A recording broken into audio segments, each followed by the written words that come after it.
we're going to operate on the assumption that we are down. Seated position, we're just going to start with butterfly positioning. Does that make sense?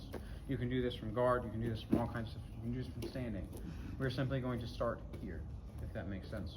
So, what is a shoulder crunch? Well, is where I'm taking an underhook, and I'm going to type of gable grip. I'm going to pull him to me. See, I have top pressure, right? And I'm going to control that shoulder. Does that feel like it's very comfortable? No. Can you sit up for me? No.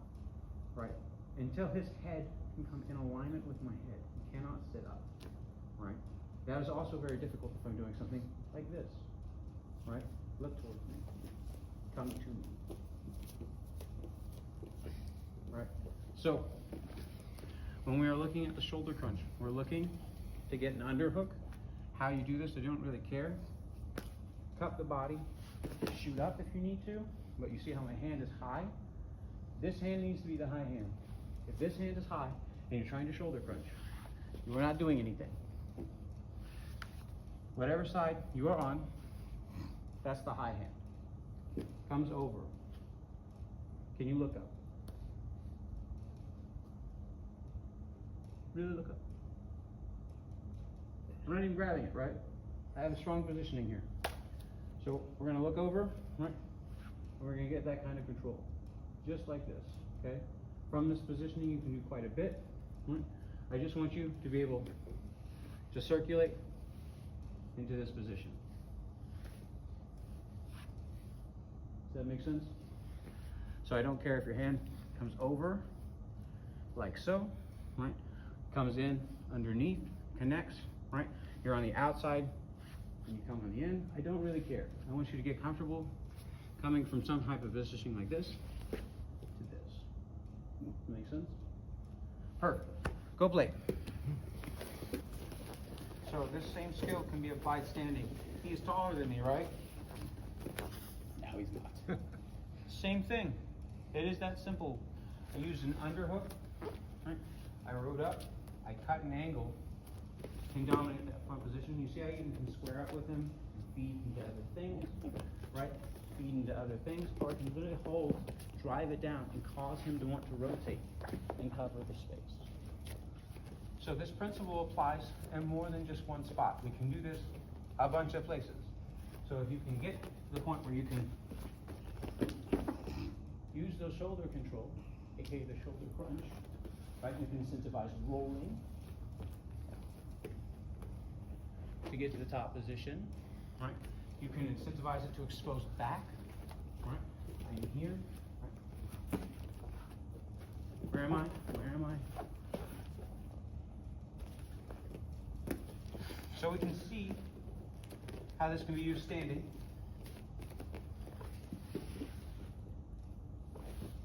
Half guard.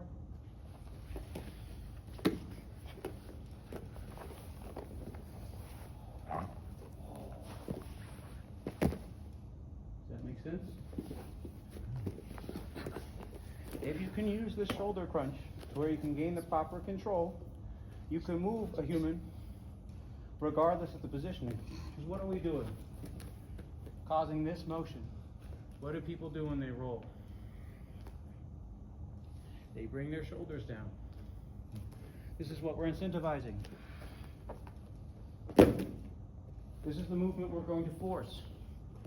Now, whether or not we stop that movement early and move into something else is our own choice. But this is what we're incentivizing. So here, get the control it, right? And if you want the rotation, you can lift it. If you want some of the rotation,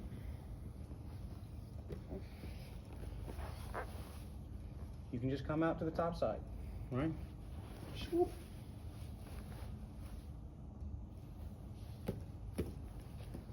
If you want no rotation but the control, where his posture is down, to capitalize for our feet, where are my feet? Right? The ability to extend, the ability to lift, to rotate. Does that make sense? Okay.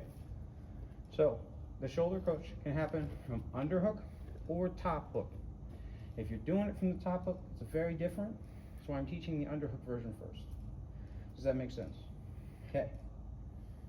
Underhook, very valuable. And this is something we can always do when we have an underhook, is we can control the shoulder. This has to do with how you can control people's posture. Think about that always, right?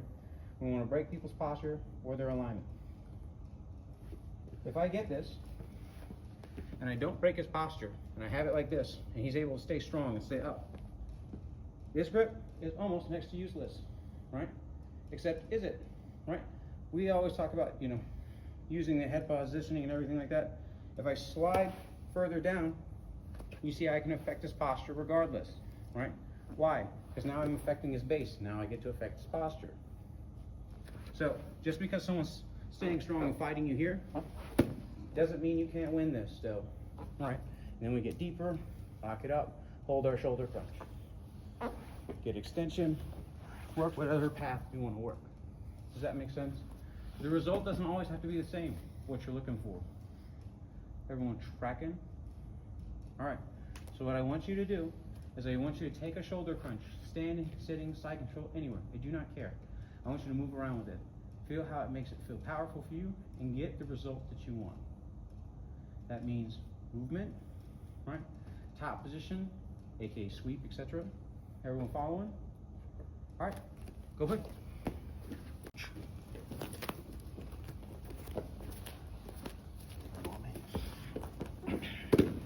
Okay, so one of the biggest problems is actually going to be getting the underhook, right?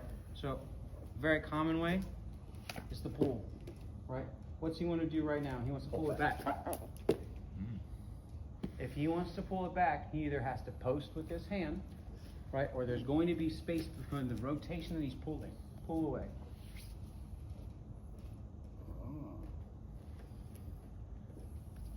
Pull away. Pull away. You know what I want to do. Pull away. Pull away. But did you still double? Does that make sense? Okay? I'm looking to pull them, right, to get that space. But they're going to have to use those hands if I start to capture one to defend. So just because you lose one doesn't mean you can't take both. Right? So I'm here, they're touching me or anything like that. I can get, now they start to pull away or anything. Make sense? Now I can either go head in, straight shoulder crunch, or both.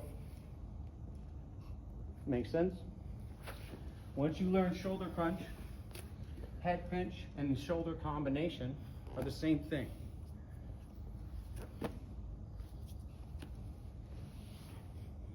Does this make sense? Okay, we're looking for the same type of control on both sides. I'm looking for this type of upward extension. You see how much space is in between him and his hip? I'm able to pinch and control. I'm able to control the space in between his hip and his shoulder. I'm looking to extend that space on both sides. So if I'm here, I'm going for it, can't get it, cool. The space is both extended on both sides. I can lock it up on one side, but not the other, cool. All right, but I have it. But do I? Because if he starts to retract that space, I don't have anything, right? So we're trying to maximize this space, right? So if I'm here, try to bring it back.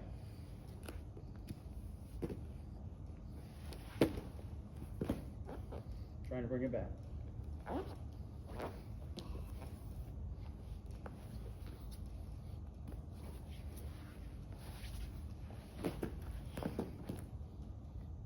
Y'all seeing what I'm doing? The effect that I'm looking for is the distance from his hip and his shoulders to not be able to be filled. So if I wanted to rotate and fill that space, see how there's nothing in between me and him? See, I can take all that inside space. If I keep that extension, he can't fill this side either. If I keep that extension, how easy it is to just cause him to roll. So I want you to look for this effect where you're increasing the space of right here. Does that make sense? Questions, comments, concerns? Nothing? Alright, go play.